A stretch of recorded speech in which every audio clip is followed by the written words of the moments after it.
Muy buenas tardes, estamos aquí en una nueva edición de Luces y Sombras de nuestra historia, con Marilina Juárez, como siempre. Muy buenas tardes a todos. Bueno, y hoy tenemos un invitado muy especial, a Glenn Postolsky, decano de la Facultad de Ciencias Sociales de la Universidad de Buenos Aires. ¿Qué tal, Glenn? ¿Cómo ¿Qué estás? tal? Gracias por invitarme.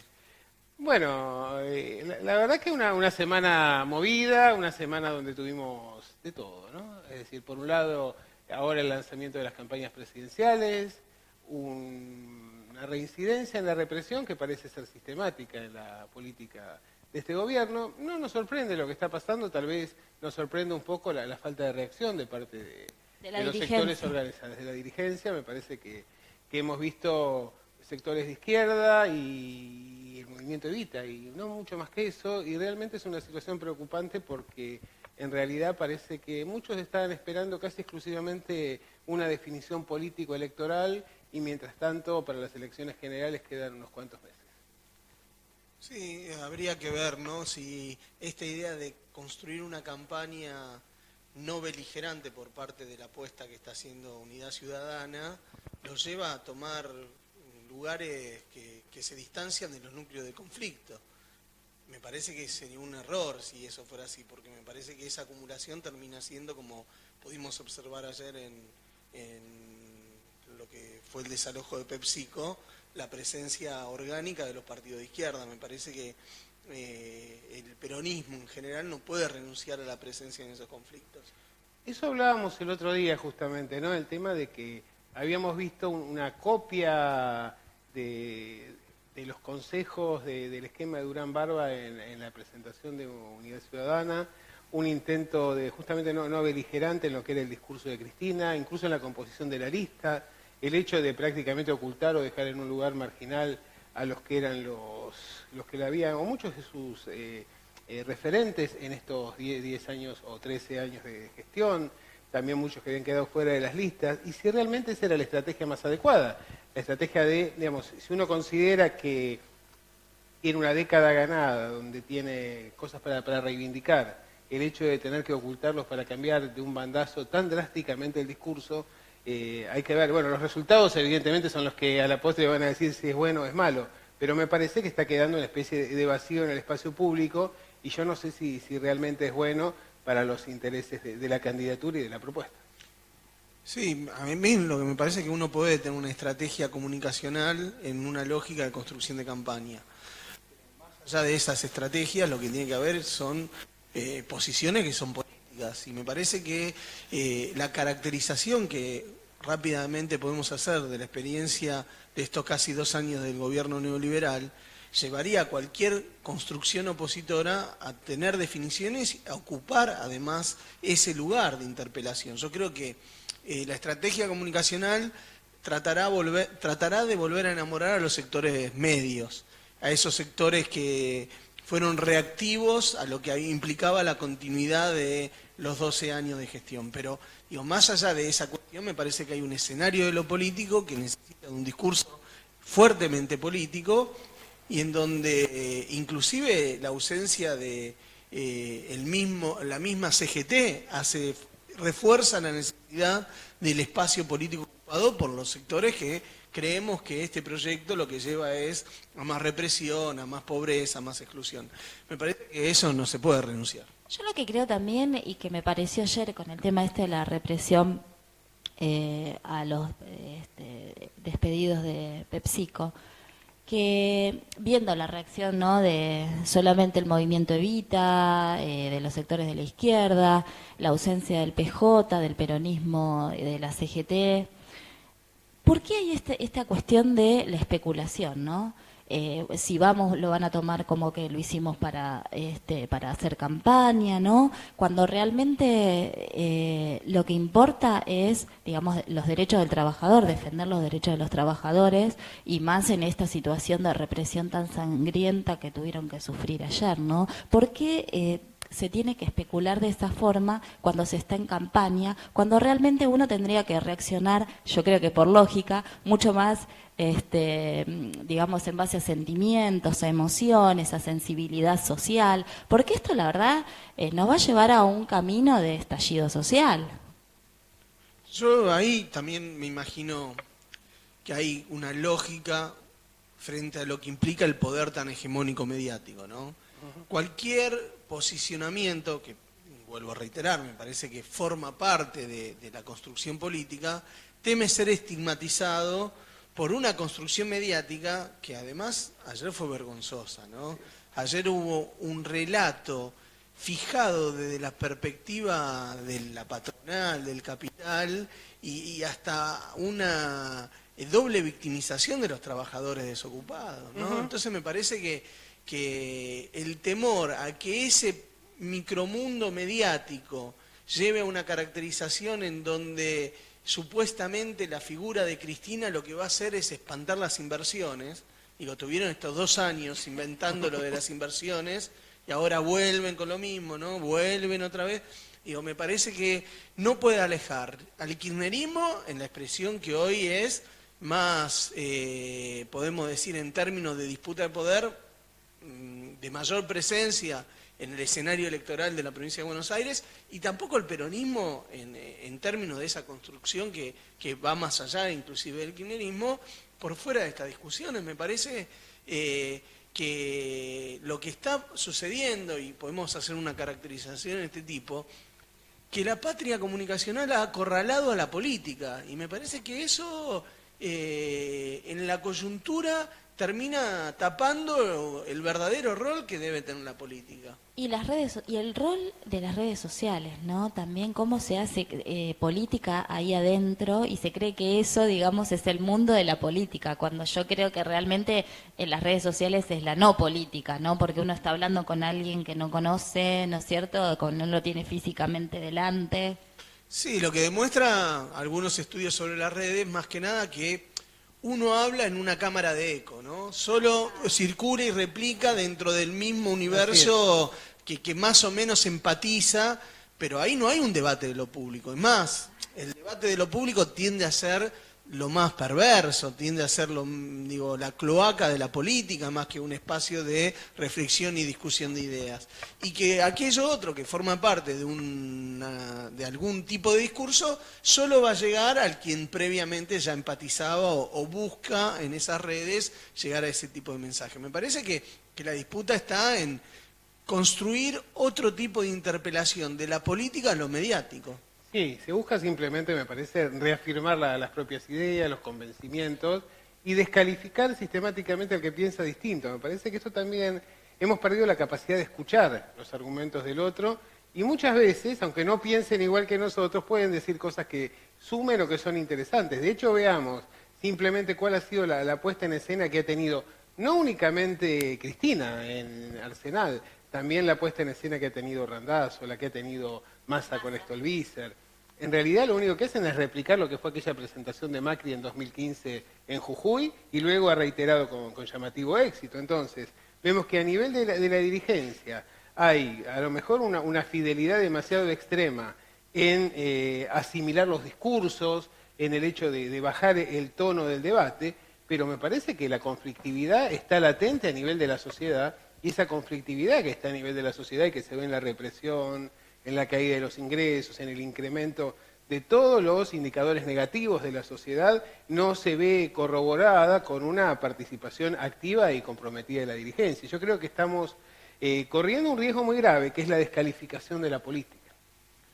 Me parece justamente de ahí el temor de la política frente a, y por ahí es una mirada desviada del campo profesional, pero yo creo que está muy acorralado por la lógica hegemónica comunicacional que a partir de determinado momento empieza con un discurso sistemático en donde la descalificación es el centro, digo, y además que es una interpelación muy complicada, porque es una interpelación que no se hace desde el campo político en una disputa política de un político a otro político.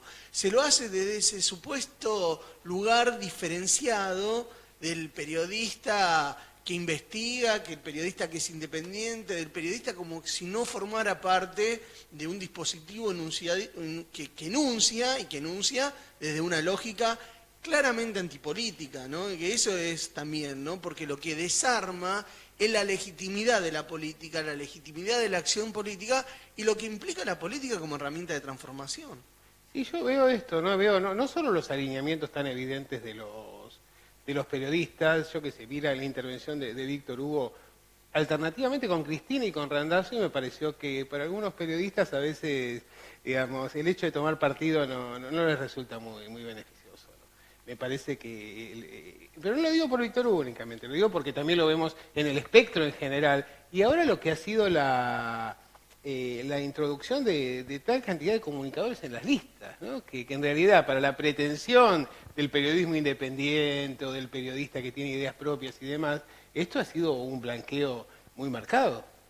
Sí, a mí me sorprende una identificación tan clara de un conjunto muy disímiles de profesionales, periodistas, que hablan, pero sin ningún tipo de complejo, desde un lugar de interpelación absolutamente descalificador del pasado reciente. Entonces digo, no necesitan decir que son militantes macristas porque no hace falta, pero su sistematicidad en la forma de construir no solo su agenda temática, sino la perspectiva de donde abordan esos temas, digo, la verdad es sorprendente. Digo, en otro momento, digo, eso implicaba un compromiso político inclusive más público. La crítica que en algún momento que se hizo sobre lo que se denominaba periodismo militante, que yo creo que periodismo militante es mucho más el de Leuco, el de Nelson Castro, el de La Nata, ese era un periodismo verdaderamente militante.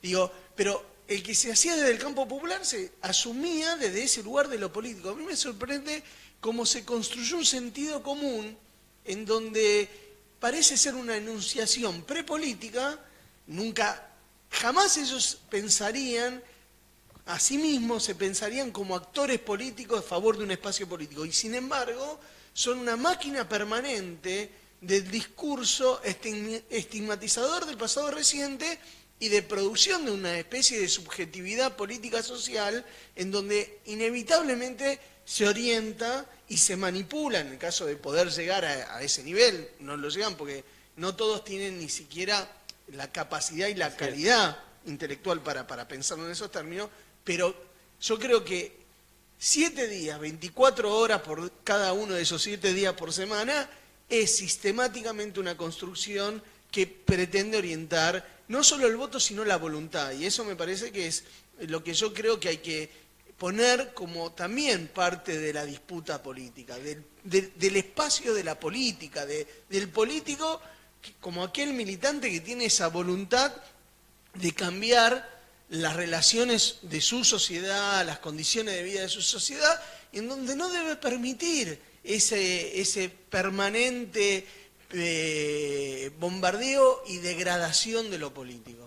Glenn, ¿vos crees que con la irrupción del neoliberalismo el discurso ha caído, digamos, en un vacío de sentido cada vez más profundo? Yo lo que noto es eso, ¿no? Que los discursos digamos, previos al neoliberalismo que irrumpió a mediados de los años 70, tenían mucho más sentido, había proyecto, había plataforma, digamos, de alguna forma, y lo que siento es que los discursos son cada vez más vacíos de sentido, ¿no? Y eso, digo, ahora se puso de moda el concepto de la posverdad, ¿no? La posverdad. Digo, para mí, decir que son vacíos no me parece que es más perverso aún. Ajá. Es más perverso, son mecanismos de construcción del control de lo social. En el cierre del programa anterior ustedes mencionaban esta modalidad de invasión a la privacidad del otro, ¿no?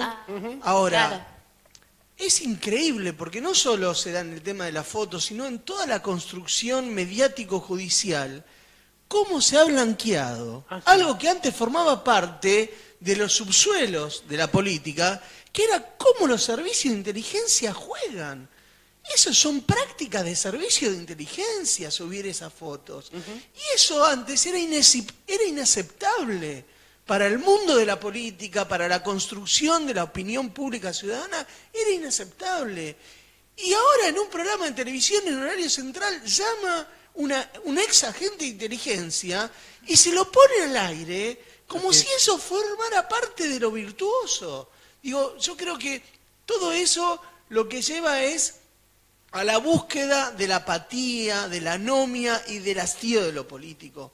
Ese es el verdadero sentido, no el sentido de escuchar opiniones, debatir, marcar diferencias. No, es ese ruido absoluto que lleva a la degradación absoluta. Vos sabés que yo me acuerdo hace un año más o menos, ya que estamos para el 9 de julio, me acuerdo que había escrito un artículo donde yo planteaba que la política de Cambiemos consistía en vaciar el espacio público, tal como había ocurrido en los años del menemismo, por ejemplo. Tratar de vaciar las calles, de perder las identificaciones con nuestro pasado histórico, con nuestra propia experiencia como sociedad. Y ahora cuando veo lo que pasó ayer en PepsiCo, la semana anterior con la 9 de julio, me parece como que de alguna manera se le está haciendo el juego, ¿no? Esto, el hecho de estar abandonando el espacio público concreto, de la participación concreta de la gente. Porque en realidad, a ver, Cristina hace su presentación en Arsenal y lleva, no sé, 20.000, 40.000, 60.000 personas. Nadie, ningún otro dirigente es capaz de movilizar esa cantidad de gente. Ahora, si nosotros veíamos, como vemos habitualmente, las movilizaciones históricas del peronismo, incluso del propio Frente para la Victoria, y decimos que en este momento no podemos mover más de 60.000 o 70.000 personas. Bueno, efectivamente me parece que ahí está el gran problema, que es la sociedad desmovilizada y el espacio preparado para que el mercado irrumpa con todo su poderío. Sí, a ver, digo, yo recuerdo una movilización sindical en el 9 de julio, durante el gobierno de Cristina, centenares de miles de trabajadores. Claro. Digo, sin duda, y yo creo que si hay algo que no puede hacer la política es resignar la calle. Porque es ahí en la calle donde... Por lo menos el Partido Popular o el espacio popular. Por supuesto, porque es en la calle donde los proyectos neoliberales pierden. Así es. Y además donde los proyectos neoliberales terminan sacando su cara más feroz inevitablemente. La represión, cuando fue lo de la carpa itinerante, está en la misma línea de lo que vos mencionaste de la 9 de julio de PepsiCo.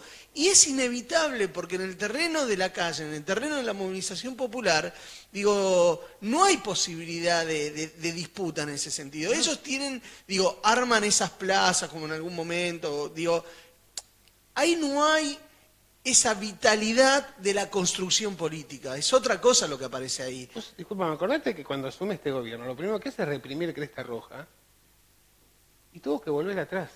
Hoy tenemos represiones cotidianas y aparece una celebración en los medios. E incluso uno encuentra en las redes sociales que personas identificadas con el campo popular hasta terminan diciendo, bueno, eran 4.500 empleados, 4.000 arreglaron, así que estos 500 tienen algún tipo de interés político.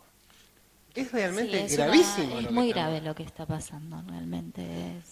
Pero en el caso de ayer, lo tremendo es cómo se construye una especie de sentido común que todo lo que puedan avanzar van a avanzar en el sentido de una empresa que declara una situación preventiva de crisis, cuando al mismo tiempo está dispuesta a pagar doble indemnización, por lo tanto la crisis no va de la mano. El último balance de 14.000 millones de pesos. Pero por favor, absolutamente. Pero si es una empresa transnacional que mueve millonadas de... ¿Cómo va a estar en crisis una empresa? Y cualquier periodista naturaliza y dice, bueno, un empresario puede abrir y puede cerrar. Muchachos, hay familias atrás de eso. 600 familias, ¿les parece poco? ¿Cuál es el papel del Estado en ese contexto? ¿Cuál es el papel del Ministerio de Trabajo que habilita esa presentación? ¿Y cuál es el papel del Ministerio de Trabajo que dice, no, miren, la indemnización puede ser la respuesta para alguno, pero acá hay familias que viven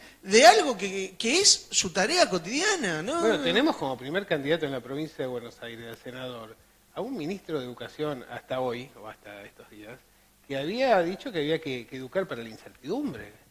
Y eso, recordemos, es decir, con la historia del campo popular en nuestro país. Ahora, vos fijate, para un sector de la sociedad y una clase social, la incertidumbre parte de un umbral que es absolutamente, cualitativamente diferente de esa incertidumbre a la cual se ven expuestos los miles de trabajadores de la provincia de Buenos Aires que quedan en la calle. No son las mismas incertidumbres, no son las mismas competencias y las mismas redes que los envuelven, que generan las mismas condiciones. Entonces es muy fácil desde ese lugar hacer esos planteos, pero son planteos absolutamente clasistas. Así es.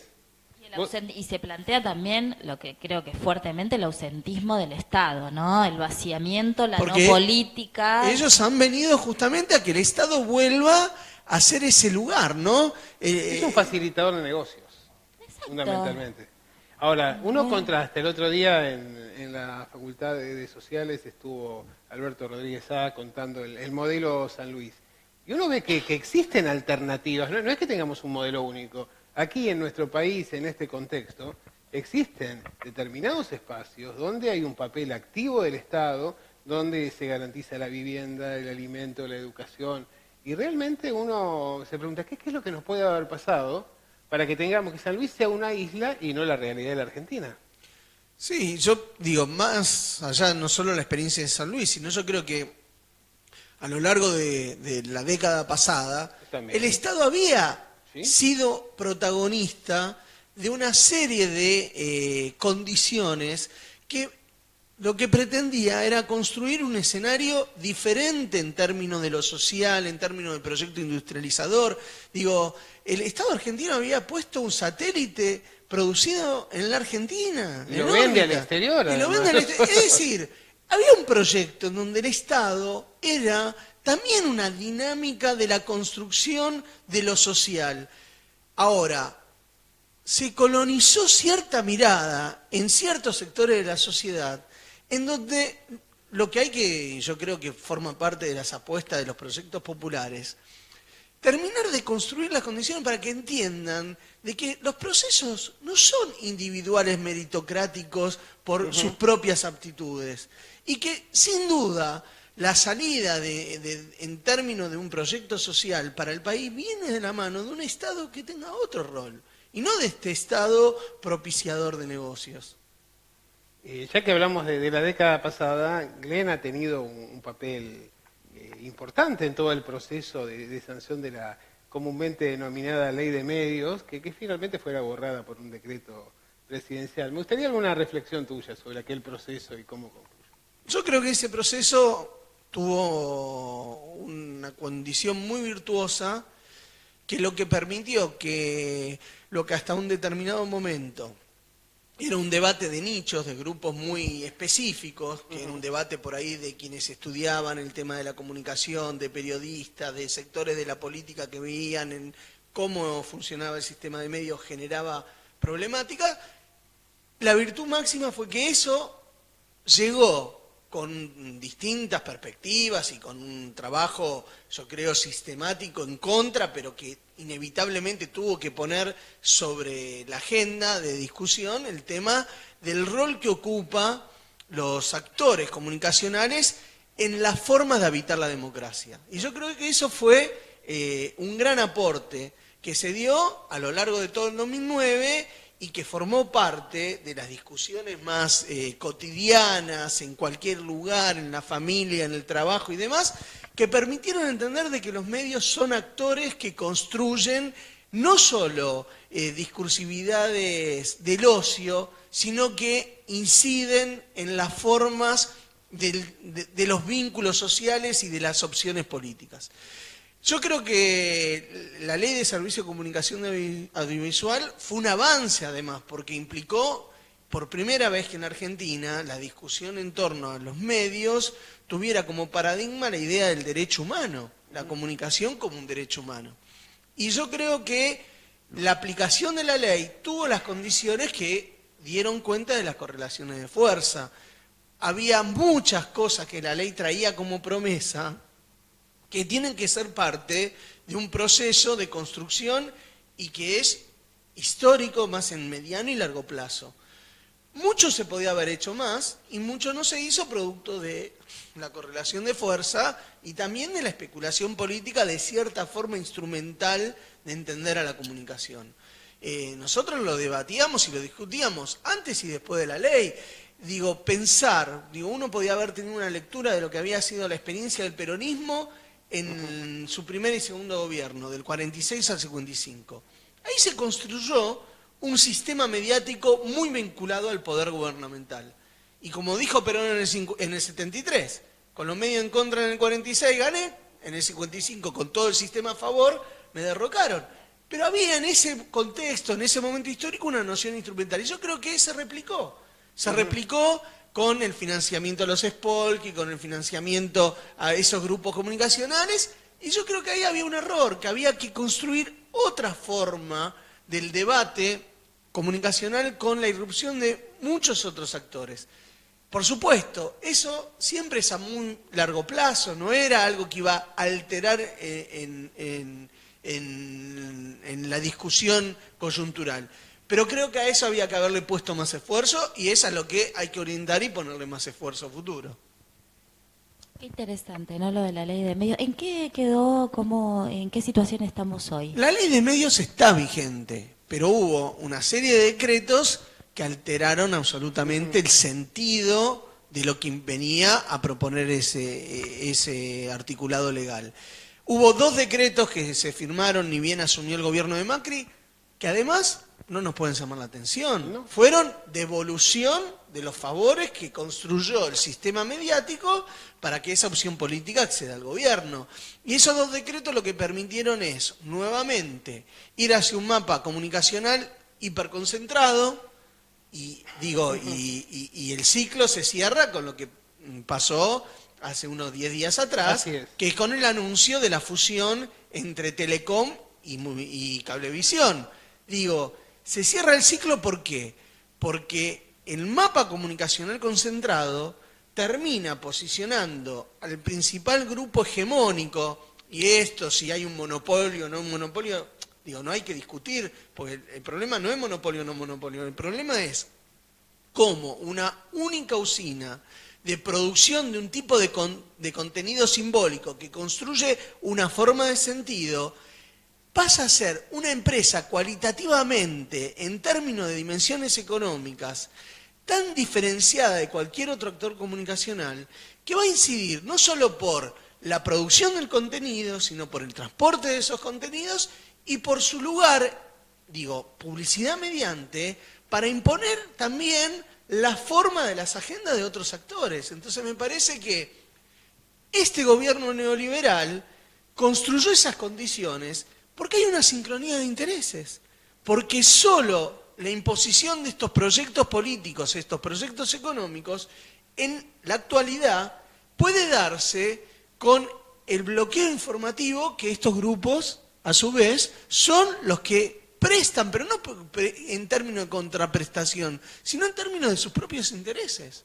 Vos sabés que el otro día creo que primero que nada, la ley de medios fue una iniciativa que comienza con el gobierno de Alfonsín, recordemos esto, ¿no? Que es una ley de la democracia y que apunta justamente a democratizar todo lo que tenga que ver con la producción, con la circulación, con el financiamiento de los medios públicos para garantizar que justamente exista algún tipo de equiparación en términos de lo que es la competencia dentro del mercado de la comunicación. Por eso llama mucho la atención a veces los posicionamientos que han tenido personas que incluso en los años 80 eran partidarios de esa ley de medios y que luego se convirtieron en sus detractores, pese a que se hicieron todo tipo de concesiones para conseguir que esta ley de servicios comunicacionales tuviera el más amplio consenso posible. Otra cosa que a mí me llamó la atención recorriendo la televisión pública allí en Libertador es que los equipos que se utilizaban hasta el ascenso de Néstor Kirchner a la presidencia hoy forman parte del museo, ¿no? Y vemos que ha habido un avance en lo que tiene que ver con la tecnología, con la equiparación, notable. De todas maneras, me parece que hubo como 2 etapas, no sé si vos estás de acuerdo con el tema de la ley de medios. Me parece que hay un momento hasta la aprobación de la ley. Y creo que esa es una etapa virtuosa en todo ese proceso. Sí. Y luego me parece que con la salida de Gabriel Mariotto y los recambios que hubo, avanzamos en un sentido que finalmente terminó cercenando incluso o generando cuestionamientos y creando las condiciones para lo que terminó ocurriendo. Sí, yo diría la aprobación de la ley y 2 hitos, ¿no? En un momento se llamó a licitación a 220 nuevos canales de televisión. Yo creo que ahí eso viene con el impulso después de la reforma de la ley. Y creo que haber frustrado ese proceso marcó como el inicio de cierto estancamiento y prioridad a otro tipo de mirada de lo comunicacional, como yo te decía, más instrumental. Pero también hubo otro momento, que fue cuando la Corte Suprema hace las audiencias públicas, y ahí no tuvo... Yo creo que tendría que haber construido más sentido común lo que fueron esas audiencias públicas. Porque ahí se vio muy claramente, y el fallo de la Corte Suprema posterior, después de esas audiencias públicas, a donde establece la constitucionalidad y la plena vigencia de la ley, digo, me parece que ahí se demostró claramente dos formas y dos paradigmas de dónde entender la comunicación. Yo creo que eso fue muy importante, pero no construyó sentido común. Y yo creo que las dos cosas, el haber anunciado esos 220 nuevos canales, el haber llegado a ese punto de discusión y de debate, no permitió un salto cualitativo para haber generado un escenario diferente. Creo que se llegó... Y eso sí fue un proceso frustrado o un proceso donde hay que retomar hacia el futuro. Yo creo que aquí con el tema de la ley de medios pasó algo parecido con aquel eslogan finalmente de la batalla cultural, ¿no? Que fue más lo que se enunció que lo que se avanzó con. Efectivamente, creo que hubo avances importantes, pero en buena medida quedamos más en el enunciado, en la medida en que si bien hubo algunos gestos políticos, y sobre todo a nivel de la presidencia, o por ahí lo que fue el canal Paca Paca o Encuentro, en algunos aspectos, porque Encuentro fue muy contradictorio en su programación, sobre todo en las disciplinas humanitarias, me parece que en realidad había circulando discursos muy contrapuestos, e incluso la producción histórica dejó de lado a lo que era, o lo que se estaba impulsando como una política de Estado, que era una revisión del proceso histórico. Esto corre por mi cuenta, digo. No, efectivamente uno veía que las producciones de Encuentro estaban en general asesoradas o tenían como interlocutores, en el caso de historiadores, de filósofos o demás, personas que habían estado alineados con otras opciones políticas que poco tenían que ver con ese proceso de redefinición que se estaba impulsando. Que me parece bien que haya lugar para todos, el problema es que me parece que no se abrió lo suficiente, pero por ejemplo, la figura de San Martín a partir de Paca Paca, la reivindicación que vemos en los niños de la historia nacional ha sido notable, ¿no? Y me parece que a veces en el discurso se fue mucho más lejos de las realidades y que a veces quedamos un poco como tecleando en el aire entre una cosa y otra. Creo que tenemos que ir a una pausa, Marilina, ¿no? Sí. Vamos a una pausa y regresamos en unos minutos. Bueno, seguimos aquí en Luces y Sombras de nuestra historia y ahora vamos al capítulo de la vida académica, ¿no? Desde la universidad, de lo que está pasando en este momento. Y comentábamos aquí en el corte de que, bueno, Glenn procede de la carrera de comunicación, donde yo soy profesor hace muchos años, mejor no recuerdo cuántos, y fue una carrera reciente, de las últimas de creación, posiblemente una de las últimas de creación en la facultad, y que tuvo un crecimiento notable y una participación política y en términos de la contribución, tanto al debate público como a la generación de herramientas, como en el caso de la ley de medios, que fue muy significativo, y que de manera casi inédita, por su novedad, esta carrera tuvo un vicedecano en la etapa anterior, a Damián Loretti, al cual le enviamos un saludo desde aquí, y bueno, y a Glenn ahora como decano. Y nos estamos posicionando frente a un momento de elección, de reafirmación posiblemente del liderazgo, que es lo que aspiramos aquí, y que queríamos que nos diera alguna reflexión un poco de cuál es el estado de la situación en la facultad en vistas a este proceso electoral. Mira,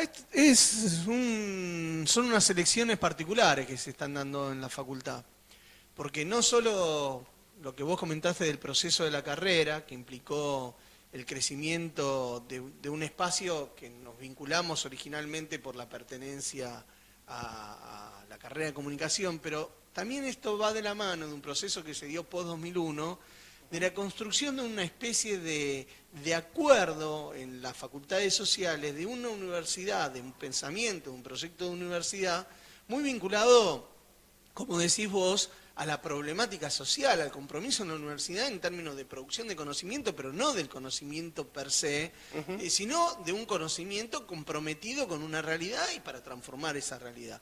Eso permitió que durante muchos años la facultad inclusive tuviera un posicionamiento dentro de la universidad muy particular y muy diferenciado de lo que es el gobierno de la universidad, que más allá de los nombres, en su momento fue Yuferov durante largos años, después hubo un interregno de Jaime Echeverri, Aliu, el mismo Barbieri, en algunos casos muy referenciados como si fueran parte de la política vinculado al peronismo, pero la realidad es que la Universidad de Buenos Aires, del 83 para acá, fue manejado por el sector más tradicional de lo que en algún momento fue la Franja Morada, históricamente el radicalismo sea cual sea la fracción, y hoy te diría que es prácticamente un radicalismo abrazado al PRO. Digo, las figuras que conducen la vida política universitaria no están en el PRO porque no los dejan, que es centralmente quienes impulsaron a Martín Lustó, pero diciendo todos los días, queremos entrar a Cambiemos, queremos entrar a Cambiemos. Lo raro es que se creó una construcción hacia adentro de las facultades sociales que era impensable, que se legitimó a ese como un actor y un interlocutor posible. Cosa que no venía siendo parte de las discusiones en la facultad. En una mezcla que es muy particular. Abrazados a la idea de la excelencia académica, de reposicionar a los recorridos, las historias, las trayectorias tradicionales de la facultad vinculadas a carreras con cierto prestigio supuestamente más cientificista, como podrían ser sociología o ciencia política, se produce un combo donde muchos compañeros que hasta el día de ayer y que muchos siguen reivindicando su historia y su posición política del campo nacional y popular, van hacia una disputa de la facultad abrazados a esos sectores del radicalismo. Es raro que eso se dé en este momento en nuestra facultad. Frente a eso, el grupo de compañeros que venimos estando a lo largo de estos años claramente identificados con este proyecto de universidad, que creemos que las facultades sociales tiene y cobra su sentido en la vinculación con los movimientos sociales, en la vinculación con las luchas populares, con la lucha de los trabajadores, pretendemos que esta mirada de la universidad, que esta forma de entender nuestra facultad consolide su posición. Digo, y en eso, bueno, vamos a un escenario electoral a donde se mezclan imaginarios muy confusos, donde pareciera ser que quienes están disputando la facultad son dos sectores que están dentro del campo nacional y popular, y algunos dirían cuál de los dos es más kirchnerista, algunos nos acusan que nosotros somos de paladar negro y otros son más plurales, cuando en realidad lo que acá está muy claro es la definición política de lo que históricamente es el emblema del cotino siglia en el radicalismo y que hoy se puede llamar con el nombre propio de Emiliano Jacobiti como presidente de la Unión Cívica Radical de la capital y como persona fuerte de la política universitaria, que vienen a disputar las facultades sociales. Y bueno, nosotros creemos que los compañeros nos van a acompañar y que vamos a disputar y que vamos a sostener que este espacio siga gobernando la facultad y pelear por otra universidad. Eso te iba a decir, ¿no? Uno ve las propuestas, la propuesta del sector que compite con la candidatura de aquí de Glenn, y en realidad uno ve cierta confusión, es decir, parece que se replican prácticamente los programas, y además porque en definitiva formaron parte, buena parte de ellos, de la alianza que te llevó a la dirección de la facultad. Sí, y inclusive con una cuestión extraña que hablan de esta gestión desde un lugar lejano, cuando sus compañeros que forman parte de la gestión no renunció ninguno. Siguen a cargo de la secretaría. Están todos a cargo de secretaría y de hecho compañeros de los espacios que se fueron son compañeros que tienen mucho más cargo que los otros espacios políticos, con lo cual es muy difícil entender esa diferenciación. Pero más allá de eso, yo lo que no termino de comprender es cómo una diferencia, pongámosle en términos de la gestión, pueda dirimirse habilitando el ingreso de un actor que en la facultad no era un actor que tuviera condiciones para dar la disputa política. El espacio históricamente vinculado a la Franja Morada en sociales estaba reducido a la capacidad de generar y disputar y ganar la carrera de ciencia política. Nosotros, algunos de los compañeros hacen el chiste que son como Stolbizer, ellos ya ganaron. ¿Por qué ganaron? Porque eran actores absolutamente marginales de la facultad y hoy hablan de ir por las facultades sociales. Mira, eso vos lo notás cuando uno ve las listas de ingresantes al CONICET en los últimos años, ve que la caída de personas de ingresantes cercanos al radicalismo, militantes del radicalismo, en las áreas de sociales, sobre todo de humanidades, es muy claro, en comunicación y demás, y su reemplazo por militantes trotskistas, ¿no?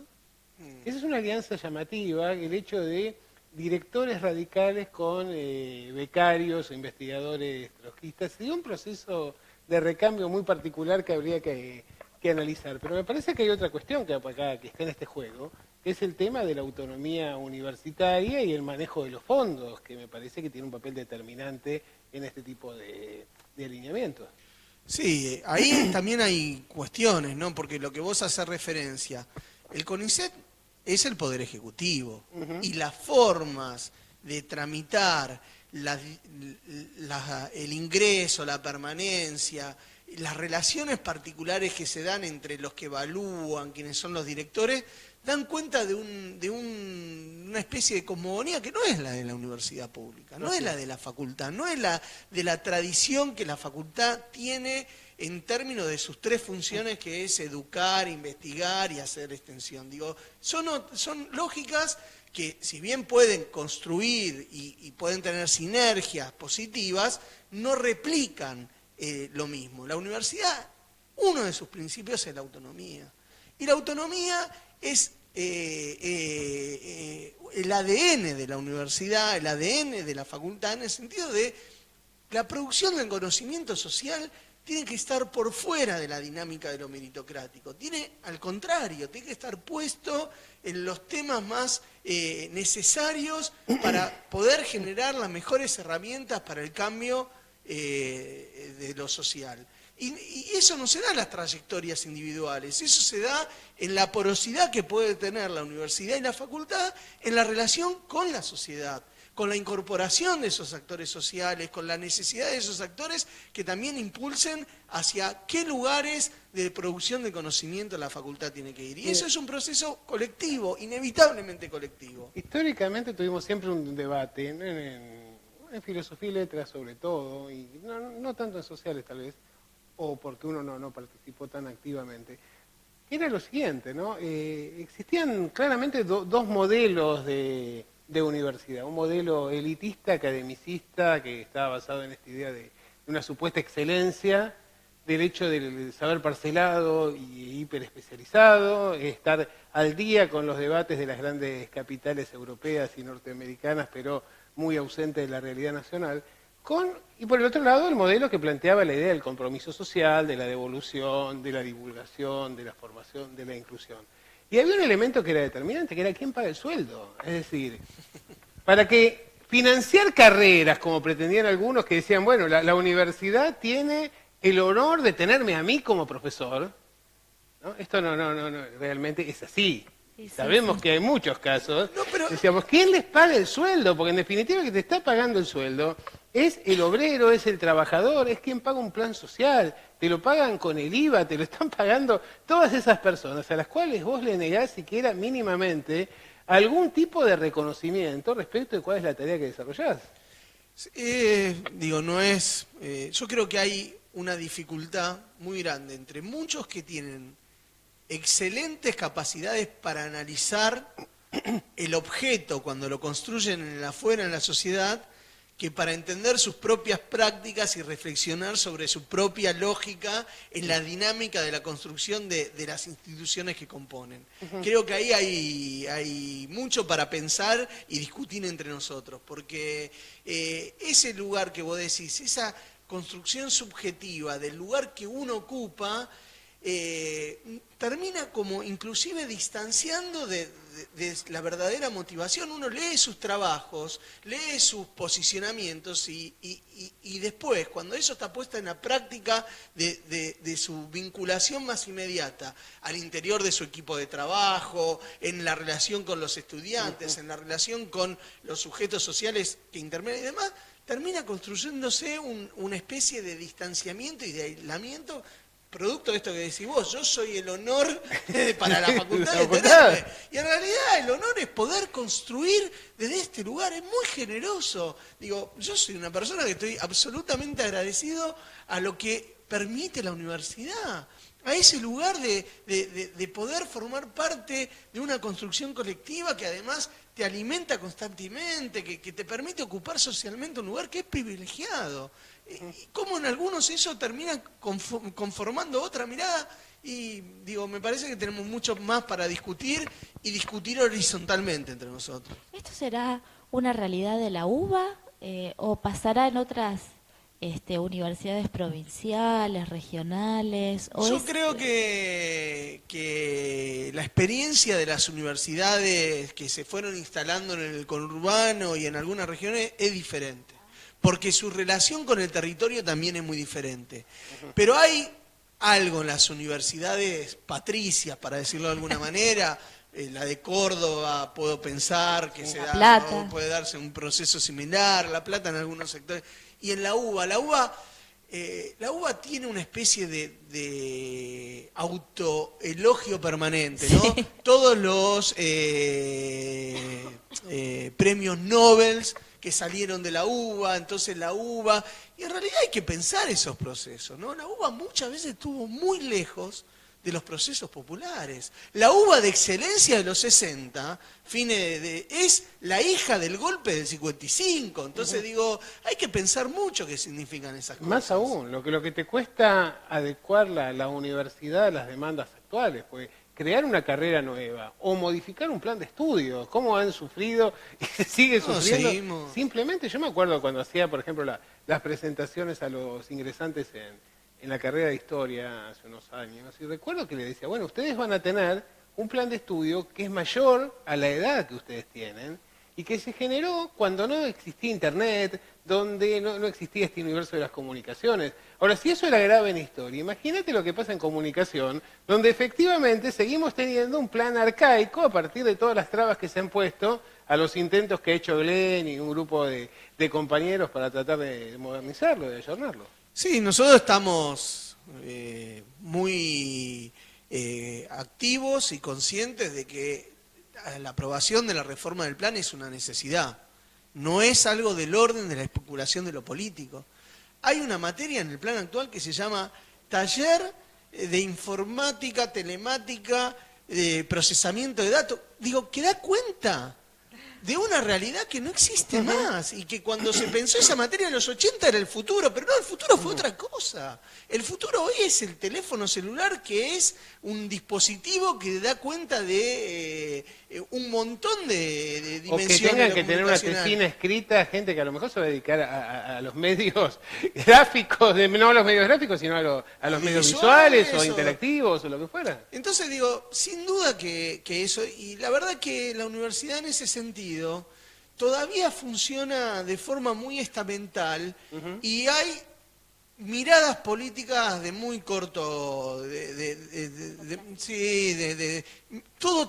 se traduce todo a los términos de la idea del padrón y del voto, cuando en realidad esto te debería dar cuenta de lo que verdaderamente es el objeto de esta discusión y de esta necesidad de reforma del plan, que son los estudiantes y la sociedad, que está muy por encima de cualquier especulación de la construcción de un padrón o de una disputa política. Como hacemos habitualmente, porque hemos tenido varios compañeros de distintos espacios políticos que han participado aquí, que son candidatos o precandidatos en estas pasos, también está en un proceso electoral, Glenn. Digamos, ¿por qué habría que votarte, Glenn?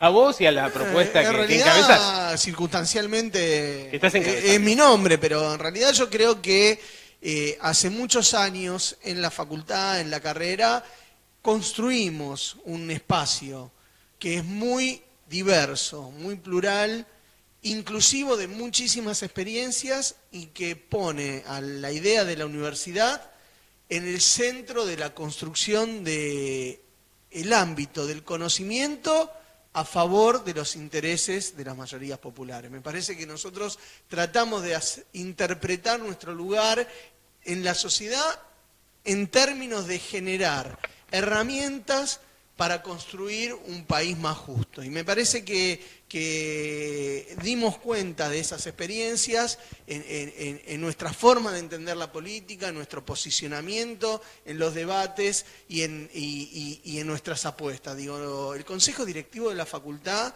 en el año 2015 votó cuidar los avances que se habían logrado en torno a los intereses de las mayorías populares, pero también en torno a las políticas educativas, a las políticas de ciencia y técnica, y muchos nos criticaron y dijeron, ponen a la política en la universidad, y nosotros reivindicamos esas cosas, nosotros tomamos posición, somos sujetos políticos, creemos que la Argentina tiene históricamente dos proyectos de país muy diferentes. Uno que inevitablemente lleva a la exclusión y a la represión, y otro que con errores, que con un recorrido sinuoso, que con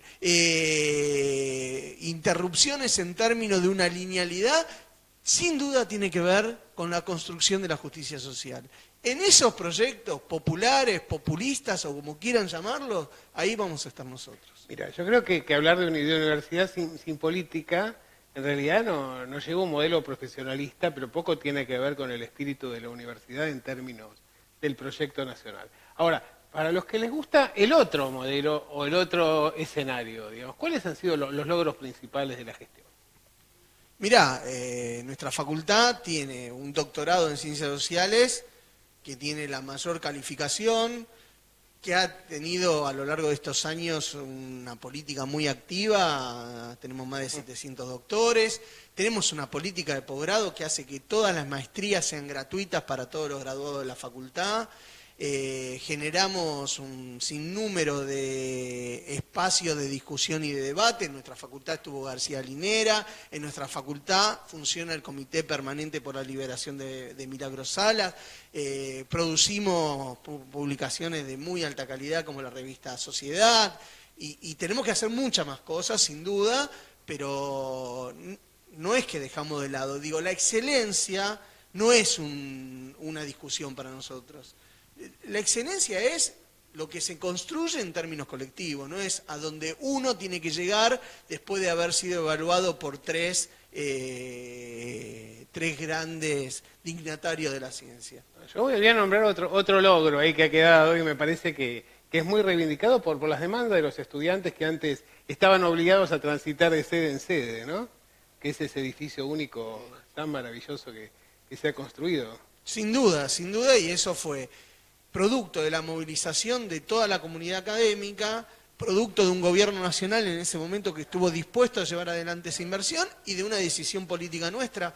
Después de más de 15 años, nosotros podíamos optar porque la terminación del edificio incluyera las oficinas de la administración, del decanato, o priorizar que las 5 carreras cursen los casi 12.000 estudiantes que todas las semanas están, tenemos más de 20.000 regulares y 12.000 que cursan activamente todas las semanas, digo, en una misma sede. Y nosotros priorizamos eso, porque hay una experiencia en esa sociabilidad, en ese intercambio de las 5 carreras de la facultad, que es cualitativamente diferente a tener 5 carreras diseminadas a lo largo de toda la ciudad de Buenos Aires, segmentadas, alejadas y que no permitían ese enriquecimiento. Por eso fue muy importante la decisión que tomamos, por eso terminamos una gestión donde todas las carreras de grado se cursan en la sede de Constitución. Hablaríamos por horas con Glenn, ¿no, Marilina? La verdad que sí, está sumamente interesante el tema universitario y me quedo con una cosita que dijiste que creo que es la más importante, ¿no? Que es que el espíritu de la universidad tiene que estar claramente vinculado con la realidad social, porque si no pierde totalmente el sentido, ¿no? Como dice Paulo Freire, creo que es, ¿no? El educar es un acto político, sin dudas. Así es. Y recordemos otra frase famosa para despedirnos por esta semana y agradecerle a Glenn su participación.